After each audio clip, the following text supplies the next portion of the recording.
You read the chapter, highlighted key terms, and felt prepared. But the second you sit down for the exam, your mind goes completely blank. This experience is a biological trick called the illusion of competence. It happens when passive habits like rereading and highlighting make information feel familiar, even if you haven't actually learned it. This illusion is powered by a temporary mental holding shelf known as working memory. Working memory has a severely limited capacity.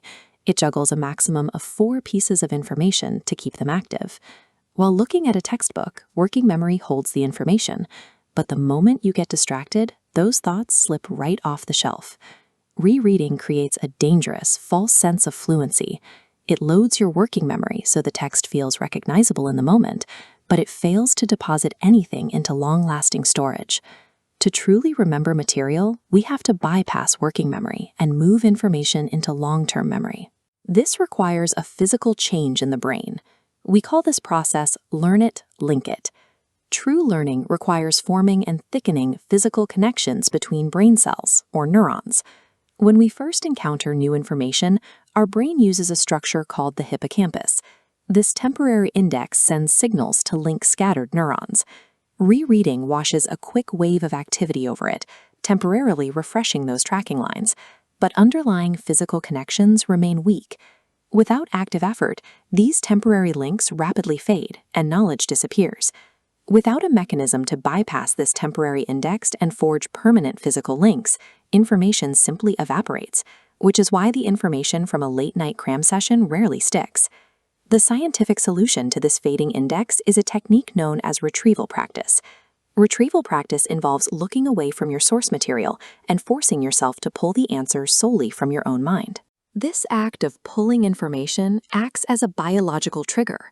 It bypasses the temporary hippocampus index and forces neurons in the neocortex, the area of the brain responsible for complex thinking, to wire together directly. This mental strain causes physical changes at the cellular level.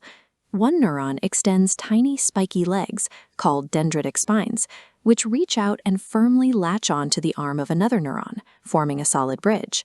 The harder your brain works to retrieve the information, the thicker and more permanent this physical neural bridge becomes. Every moment of struggle is a physical construction project. You are building the specific neural links that allow knowledge to persist long after the textbook is closed. Effective learning focuses on pulling information out of the head rather than just pushing it in. This process often feels incredibly slow and frustrating. Compared to the smooth motion of a highlighter, sitting and struggling to pull an answer from your own mind feels like a lot of work. This mental friction is known as a desirable difficulty. If studying feels easy, you likely aren't triggering the biological signals needed to forge permanent neural links. You can apply this immediately with a technique called jot recall. Read a single page of your textbook, close the book, and immediately write down the core idea from memory. You can also try using no-stakes testing. When using flashcards, the value lies entirely in the struggle to generate the answer before you flip the card over. Finally, you can try the think, pair, share method. Explain a complex concept out loud to a friend, or even an empty room, without looking at any of your notes. By trading the comfort of the highlighter for the heavy lifting of retrieval, you trigger the biological changes necessary to transform fleeting thoughts into a memory that lasts.